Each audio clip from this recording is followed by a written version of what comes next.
So I tend to get a lot of questions about lighted nocks, and I just wanted to talk about these a little bit.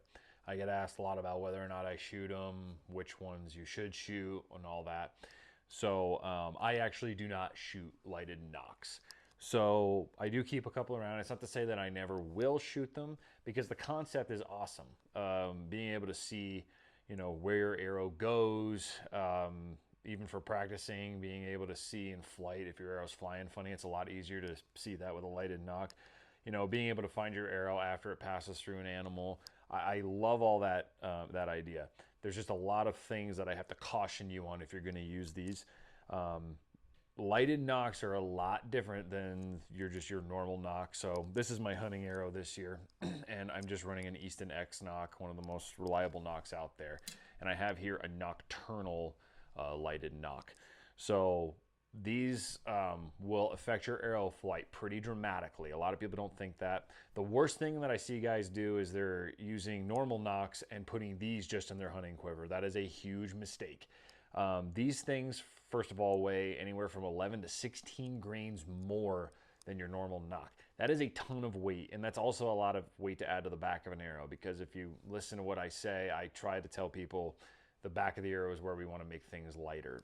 So, I mean, if you're gonna use these, I do recommend starting out with a pretty high FOC. If you're just putting a normal nock in, that way when you put this one in, you still have enough FOC. But also make sure you have a fletching setup that's good enough to correct this weight that you're going to add to the back. And back to what I was saying before about guys that just hunt with these and practice with normal nocks. Your arrow is not only heavier, but it will tune differently with these nocks. And I'm about to show you on paper what exactly that means. Because as you know, and how anal I am about tuning, the whole purpose is to get your broadheads flying as straight as possible. So if you're already not sure how your bow is tuned and then you throw these on, that can really exacerbate the problem. So what I'm going to do is I'm going to shoot this arrow through paper with just the normal nock, and then I'm going to shoot it with this lighted nock on there, and then we'll kind of see from there what I'm talking about. Okay guys, so here's going to be the first shot with just a normal Easton X nock, and then we'll see how it does through the paper.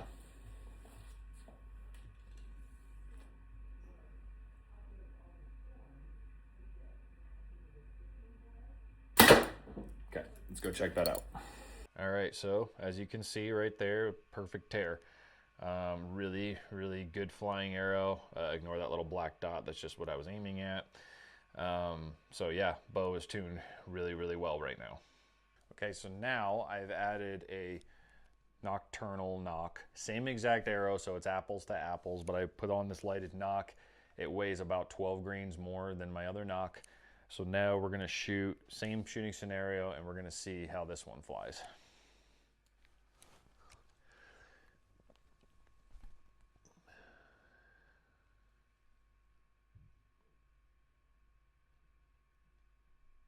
All right, let's go check that one out. All right, so as you can see, different tear. Now it's not like horrible, but that is definitely making that arrow fly different than with the normal nock. So lighted nock, normal nock. All right, so as you can see, the lighted nock arrow flew pretty differently than the other one. It didn't throw us a really bad left or right tear, but it did throw a nock high tear. So the reason I did that was to kind of show everybody that if you are going to hunt with lighted nocks, you need to practice with them too, and they need to be on all your arrows you're shooting with. It needs to start from the tuning all the way until you hunt, because the problem with that is these get expensive. Lighted nocks are not cheap, and it's tough to put them on all your practice arrows. And it's also tough to practice and constantly have to turn it back off. I mean, some of them have those external switches, but the nocturnal, you have to put a little, I just usually put a tiny Allen head in there and just push up to get it to turn off. But they need to be on all of your arrows, because you are going to get different broadhead flight with these. So I'm never going to tell anybody not to use them. I'm just going to caution you. And for now, like I said, I'm not using them. I may in the future, I may retune all my arrows to a lighted nock, because I do love the idea. I would love to see exactly where my arrow goes. And a lot of times it's kind of hard to recover an arrow sometimes after it blows through an animal if it skips off the ground. So that being said, use caution with lighted nocks. Make sure you're tuning and practicing with them. You can always get this through me. I am a Lancaster archery dealer, and they have all kinds of lighted nocks in stock, so I'd be happy to get these for you. But anyway, that's my blurb on lighted nocks.